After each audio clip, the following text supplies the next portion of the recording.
Well, most of the conversation we've been having here is about male homosexuals, because that's most of the clients we deal with. And there seems to be more male homosexuality than female homosexuality. Some studies say 5 to 1, some say 3 to 1. One study says 11 to 1. We don't know exactly, but we know that there is more male homosexuality than female homosexuality. And that might be because the boy has to disidentify with the mother and connect with the father. See, he has the additional developmental task of doing this.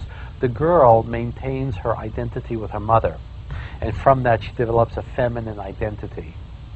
But the boy has to do this other particular step. So, while we've been talking about male homosexuality, we might want to consider for a moment lesbianism. Now, lesbianism could be a little more complicated, and there are 3 basic causes in terms of development. So let's start with the earliest development.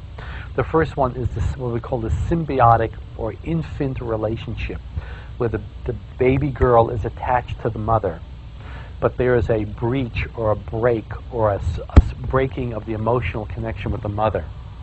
The mother is attuned to the baby, but maybe she's going through a psychological problem herself, or she's going through a crisis, or she's having trouble with the father or the husband. And so she makes a disconnection. So the baby experiences this loss, this drop of attachment.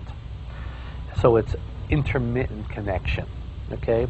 So there's this hunger for the mother figure, which they discover later on.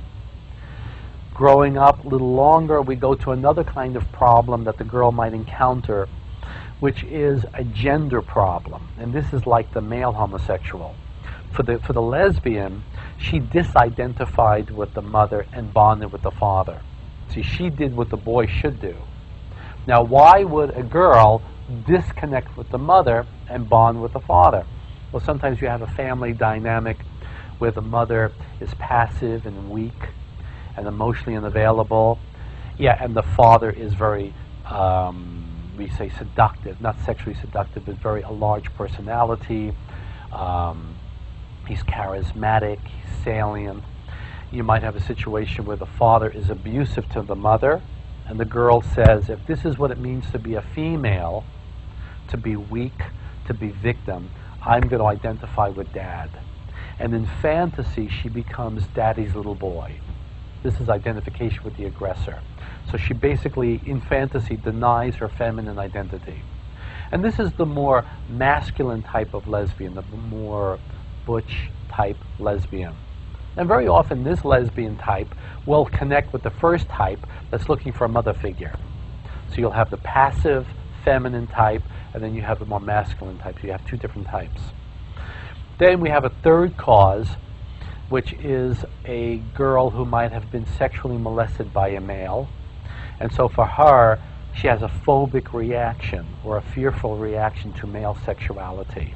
And for her, lesbianism is it's a safe place for her to go. But that is more like a trust issue. It's not so much a fundamental issue. And that usually has the best prognosis in therapy. Those are the 3 basic types.